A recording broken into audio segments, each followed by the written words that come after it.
नमस्कार। कुछ दिन पहले हमारे बॉलीवुड से एक एक्टर ने बहुत ही बुरी तरह से अपने जीवन का अंत कर लिया, जिससे पूरा देश जो है वो आहत है। पर अगर हम ठीक से देखें तो ये आत्महत्या की वजह क्या है और इस आत्महत्या के पीछे कारण क्या है? क्योंकि हम देखते हैं जो भी यंगस्टर है, छोटी सी कोई चीज़ जो है, जैसे मार्क्स कम आ गए, जिस स्ट्रीम में चाहिए उस स्ट्रीम में उनको एडमिशन नहीं मिला, या किसी के साथ प्रेम भंग हो गया, ये बिल्कुल देखा जाए तो छोटी छोटी बातों को लेके और परेशान हो जाते हैं और उससे अपने जीवन को समाप्त कर लेते हैं। तो अगर इसका सही कारण हम ढूंढने जाए तो ये कारण जो मुझे लगता है वो है स्ट्रेस, तनाव, डिप्रेशन, या अपने ऊपर आत्मविश्वास की कमी। यही इसका कारण हो सकता है। और ये करने के पीछे मुख्य उद्देश्य जो है वो यही होता है कि ये सब तनाव से, दुख से या अवसाद से, डिप्रेशन से हम बाहर निकले और इससे हमसे दूर कर ले। बट ये सच में होता है क्या? जब हम अपने जीवन को इस तरह से समाप्त कर लेते हैं तो हम ये सभी नेगेटिव विचारों से मुक्त होते हैं क्या? ये सवाल हमने कभी पूछा है क्या? और इसका जवाब क्या है? तो इसका जवाब 5000 साल पहले भगवान कृष्ण ने गीता में पहले ही दे चुके हैं।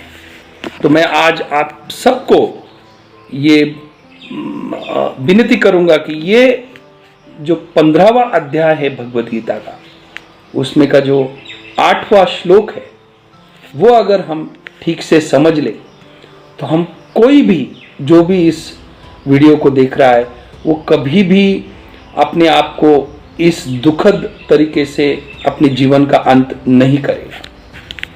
हम वो श्लोक देखते हैं तो भगवान कृष्ण क्या कहते हैं? शरीरम यद वाप्नोति यच्चाप्युत्क्रामतीश्वरः गृहीत्वैतानि संयाति वायुर्गंधानि वाशयात्। क्या अर्थ है इसका? कहते वायु गंध के स्थान से गंध को जैसे ग्रहण करके ले जाता है, वैसे ही देहादि का स्वामी जीवात्मा भी जिस शरीर का त्याग करता है उससे इन मन सहित इंद्रियों को ग्रहण करके फिर जिस शरीर को प्राप्त होता है उसमें जाता है। तो यहां पे भगवान कृष्ण क्या कह रहे हैं कि जब हम शरीर त्यागते हैं उस समय शरीर तो यही रहता है, परंतु हमारा जो मन है और जिस इंद्रियों के द्वारा हम मन जो है वो आनंद पाता है या दुख पाता है, सुख पाता है, जो भी पाता है, वो इंद्रियों को भी साथ में लेके जाता है। तो जब भी हमारे अंदर जो जीव है, जिसको देहादि का स्वामी कहा गया है, वो जीव जब ये शरीर को त्यागता है, शरीर से छूटता है, तो उसके साथ ये जीव अपने मन को भी लेके जाता है और वो मन सहित इंद्रियों को भी साथ में लेके जाता है। तो हम जिस तरह की मन की स्थिति हमारी इस वक्त है, वो मन की स्थिति ही लेके हम अगले शरीर में वापस जन्म लेते हैं। यही भगवान कृष्ण बोल रहे हैं। तो अगर हम ये शरीर छोड़ते समय हमारे मन को पीड़ा दे, गुस्से में मन रहे या फिर पछतावे में मन रहे, ऐसे कोई भी नेगेटिव थॉट लेके जब हम अपने शरीर का त्याग करते हैं तो शरीर तो छूट गया, पर हमारा जो पीड़ा है वो कम नहीं होता है।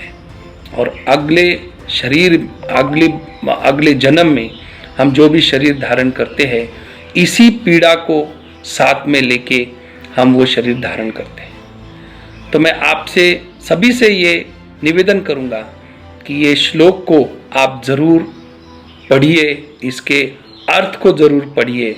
और जीवन बहुत सुंदर है। कोई भी छोटी मोटी घटना से घटना से भी हमारा जीवन, उसका उद्देश्य बहुत बड़ा होता है।